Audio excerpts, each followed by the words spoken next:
اگلی صبح وہی معمول دہرایا گیا۔ جادوگر لڑکی کو دوبارہ بندریا میں بدل کر روانہ ہوا۔ سلطان جو ہی موقع دیکھ کر جھونپڑی کے قریب پہنچے، دائیں کھڑے سے پانی لیا اور بندریا پر چھڑکا۔ پلک جھپکتے ہی وہ دوبارہ لڑکی بن گئی۔ سلطان نے نرمی سے پوچھا، اے مظلوم لڑکی، یہ سب کیا ماجرا ہے؟ وہ ظالم تم پر ایسا ظلم کیوں کرتا ہے؟ دوشیزہ کی آنکھوں سے آنسو بہنے لگے۔ اس نے تھر تھراتی آواز میں کہا، اے سلطان وقت، میرا تعلق نوری مخلوقات کی ایک قوم سے ہے جنہیں اللہ تعالیٰ نے اپنی تسبیح و عبادت کے لیے پیدا فرمایا ہے۔ میں کبھی کبھی زمین پر آ کر فطرت کے رنگ دیکھتی، پرندوں کی پرواز میں غور کرتی۔ ایک دن میں ایک زخمی ہرن کی تیمارداری کر رہی تھی کہ میرا تیر غلطی سے اس جادوگر کو جا لگا جو اس وقت عبادت کے بہانے کچھ منتر پڑھ رہا تھا۔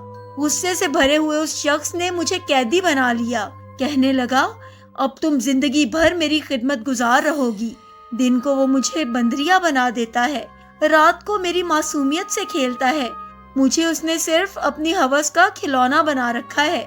یہ سن کر سلطان فخر الدین کا دل دہل گیا۔ اس نے عزم بھری آواز میں کہا، اے نوری حسینہ، فکر نہ کرو، آج میں تمہیں اس درندہ صفت انسان کے ظلم سے نجات دلاؤں گا، انشاءاللہ۔